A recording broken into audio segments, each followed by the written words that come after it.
On your screen 10મા નંબરનો પ્રશ્ન અયોગ્ય વિધાન તપાસો.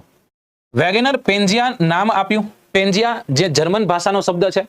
પેન્જિયાના ઉત્તર ભાગને ગોંડવાના લેન્ડ અને દક્ષિણ ભાગને લોરેશિયા કહે છે. માત્ર એક, માત્ર બે, એક અને બે અને એક પણ નહીં. આગળ આપણે જોયા કે ભાઈ ખંડ પ્રવહનનો સિદ્ધાંત છે જે કોને આપ્યો? આલ્ફ્રેડ વેગનર, જે જર્મન સાયન્ટિસ્ટ છે એને આપ્યો. એને એક મોટી ભૂતક્તિ કીધી અને એ ભૂતક્તિનું નામ એને શું દીધું હતું? એ ભૂતક્તિનું નામ એને દીધું હતું ભાઈ સૌથી મોટો જે ભાગ છે એને પેન્જિયા કીધું.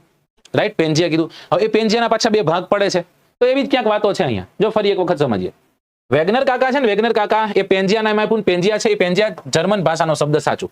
પેન્જિયાના ઉત્તરના ભાગને ગોંડવાના લેન્ડ કહીને દક્ષિણના ભાગને લોરેશિયા કહેવાય. આ ખોટું. આમાં શું કરવાનું હતું? હામ હાટું દેવાનું હતું. સમજાણું? એટલે માત્ર એક સાચું છે, બીજું અહીંયા કેવું છે? બીજું અહીંયા ખોટું દેખાય છે. અયોગ્ય પસંદ કરવાનું હતું એટલે અયોગ્ય કયું બને? માત્ર બે. બે અયોગ્ય છે અને એક કેવું છે? સત્ય છે. આમાં અયોગ્ય ગોતવાનું હતું, યોગ્ય ગોતવાનું નહોતું.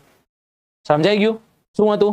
પેન્જિયા. પેન્જિયાના બે ભાગ પડ્યા. ઉત્તર તરફ ગયું અને કીધું લોરેશિયા અથવા તો યુરેશિયા. દક્ષિણ તરફના ભાગને ગોંડવાના કીધું. ઠીક છે? યસ. ઓપ્શન એ નહીં, ઓપ્શન બી. અયોગ્ય પસંદ કરવાનું હતું. હા, અયોગ્ય પસંદ કરવાનું હતું દોસ્ત.